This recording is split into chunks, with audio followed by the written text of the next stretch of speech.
Tair. Hi. Okay, so you're in Israel now. You are a native Israeli. You were obviously in the IDF. You are in a war zone. Like, Israel is basically a constant war zone. But now we are in actual war. So tell, what do you have to share? I know that you have a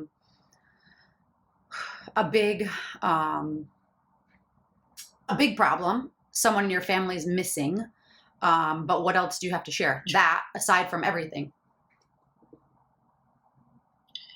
Um, there's a lot. Yeah, there's a lot. Um, so you and I have been friends for a long time now. You know me, you know my kids.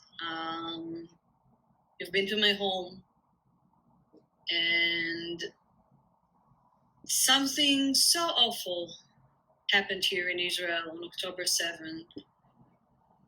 A genocide has happened in Israel, inside Israeli territory. People were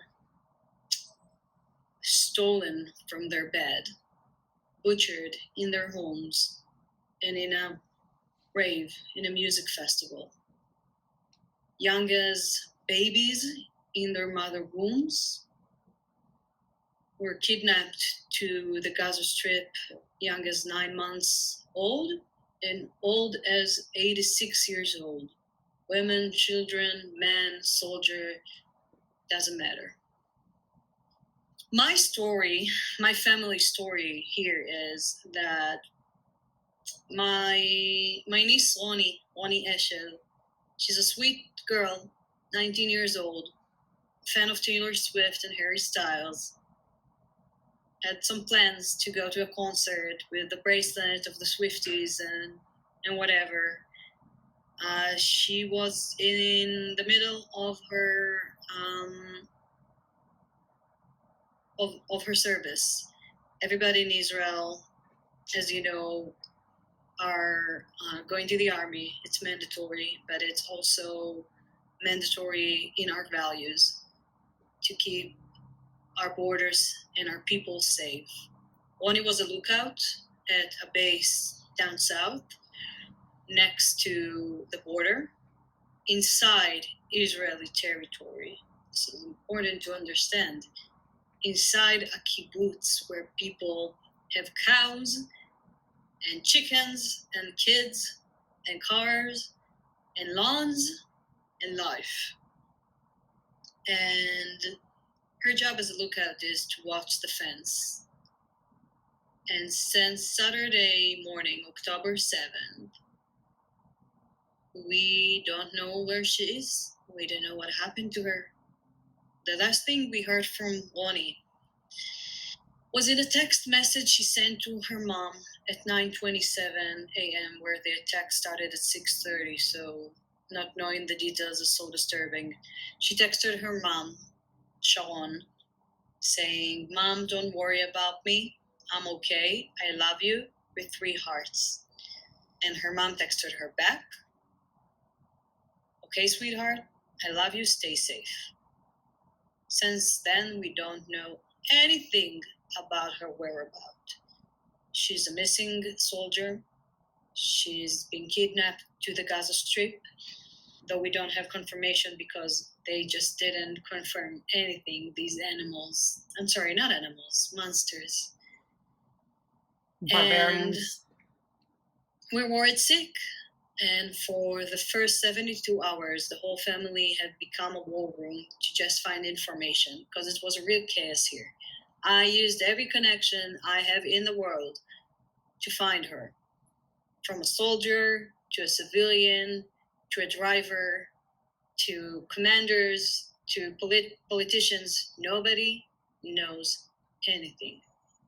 After 72 hours, we decided to channel this energy and all of our connections to the international media because I believe that we need to tell the story and we need to tell the world that Roni is missing. And Roni, she's a soldier, but she's not Rambo. It's not Superwoman. She's someone little girl. She has a dog, a huge dog. when they used to cuddle together. His name is Doobie. She's a babysitter. That's what she does back home. She loves kids. She used to take care of her nephews and her nieces, and she's someone's family. She's someone's girl. And of course, we don't trust Hamas, ISIS. Hamas is Daesh. We don't trust them to take care of our people. We don't trust them to treat her well because she's a female. We don't trust them at all. You can't trust someone who did those horrifying things that I won't go into graphics because it's too horrifying. It's like the worst thing that someone could imagine. The worst nightmare. Israeli people and Jewish people haven't seen something like this since the Holocaust. My family is a Holocaust survivor. My family knows loss from the bombs. My family suffers from missiles attack for years now. And it's important to understand that this is not the war of Israelis against Palestinians. This is not even a war between Israel and Hamas. This is Hamas war against Palestinians, their own people. This is Hamas against Israel. This is Hamas against civilians. This is Hamas against the world. Against you, against people in Europe. Terror is terror, and it's coming. And I believe that it's the moral duty of every person in the world, in America, in New York, that does not believe in terror, that does not believe that you need to murder kids and civilians and steal them across the border just for the heck of it, for the fun of it, for the game, because you believe in God, because you believe in free Palestine. This is not free Palestine. This is nothing. This is murderers coming from the dark, tearing kids from their moms. And that's a message that people need to understand. That's a message that I want to share. If you support me, if your followers and your audience supports me, you help us bring Roni back.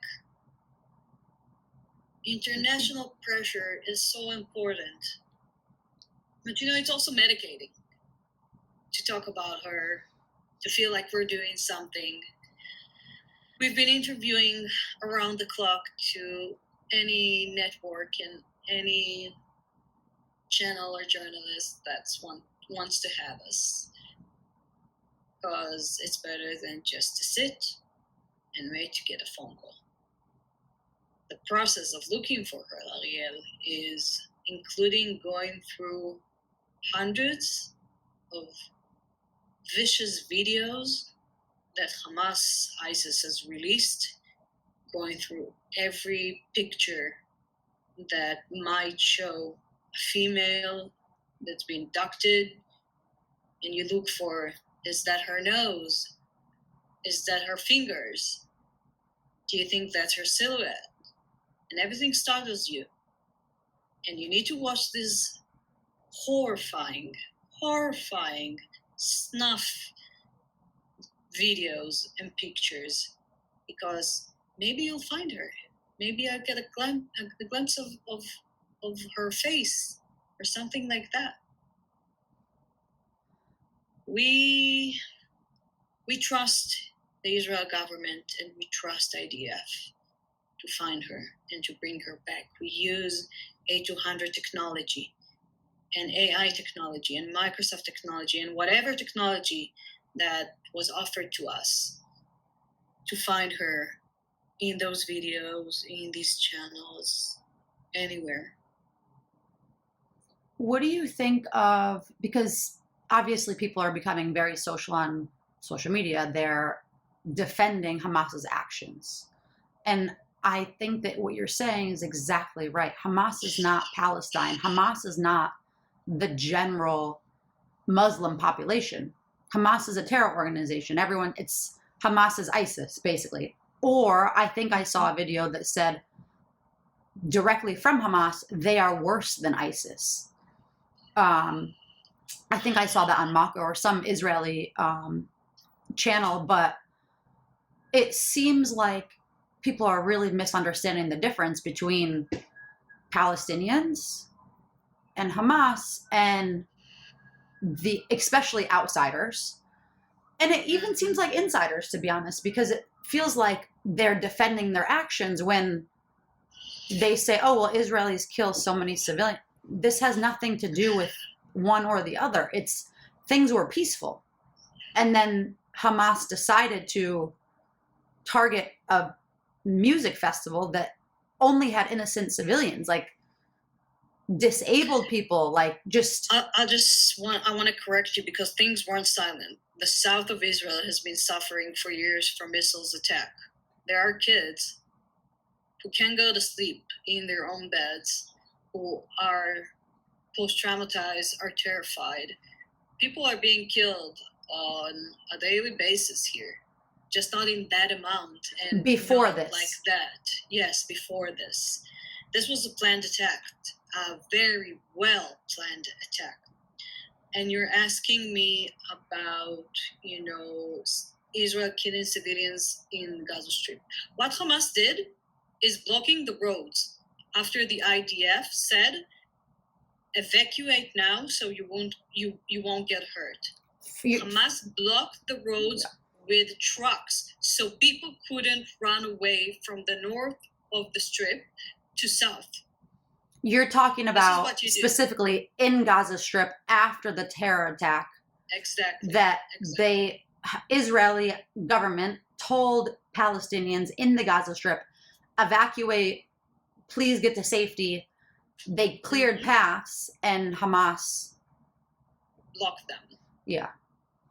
Also, it's important to understand, I know the world, lots of people in the world think that Israel hit the hospital in Gaza. Well, this is not true because there are evidence of the missile and evidence of a conversation between two Hamas commanders saying it's their own. They had a rocket that was supposed to go to Israel territory that hit the hospital. Hamas is not free Palestine. Hamas is not for any people but their own. But this is how fanatics works. Any fanatic group, they grow for two reasons: fear and misery. As their people more miserable, they gain more control of them and better. And there's generations of children who's growing up in this misery that Hamas is creating. Hamas is not interested in creating hospitals and universities and making Gaza Strip a Riviera. Not at all. They want them to grow up in refugees camp, to have no food and no job, because this is where hatred grows. When you take hatred and you add it to religious, you create a movement. So you call it Daesh or ISIS, you call it Hamas, you call it Jihad, but it's not for the people. It's for the fanatics. And we're in Israel, we don't believe that. We don't fight for God. We don't fight to conquer. We protect our borders and our people. My Roni, her job was to protect us. And now she's been held under the claws of the worst people out there since the Nazis. Did you see any footage of her anywhere? Were you able to see nothing? No, nothing at all. I'd like to show you, though. Yeah. I'd like to show you, Roni. You can. And you could also send it to me when we get off, and I'll add it here into so it's nice and clear. Sure. So I don't know if you see it. I do, yeah. Writing. And my phone is going crazy because everyone is texting me, and we're like exchanging information, and lots of media is looking for us. But this is Roni. Yeah. On the day she was drafted. Wow. And I want to show you also the text message that she wrote to her mom. And that was definitely her that wrote it?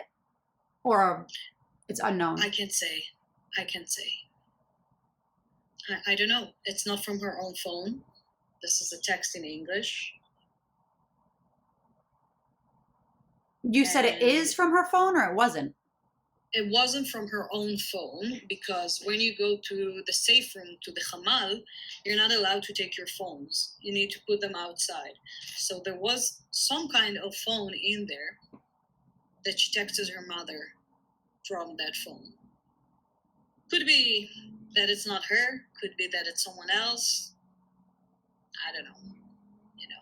Because I have heard of quite a bit of basically cyber hacking.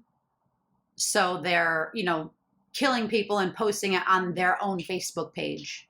Or Yes, that's true. That happened. That's horrible. Yesterday I saw one of these Facebook Live that Hamas did while capturing a family with 2 kids in their home.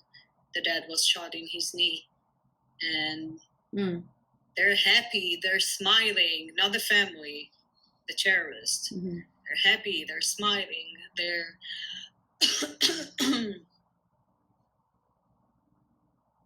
it's awful. This is the same instance where they made a Israeli boy, like 14 or something, gave him a gun and forced him to take people out of their safe rooms. Was this the same thing? Mm-hmm. It's disgusting. Well, there's so many. A second cousin of ours was at the Nova party, and she flagged, just a minute before it started. I don't know, it was like God touched her or something and made her leave earlier. And my friends, my friend Ginat, before it happened on Saturday, before night fell on Sunday, she counted 10 dead friends.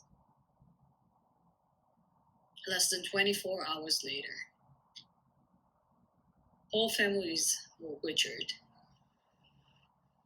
And if you knock on every door here in Israel now, they have someone that they lost, someone in the hospital, someone in the military service that they worry about. There's no happy face around here for the past 10 days. There's silence, there's no music, it's just lots of sadness.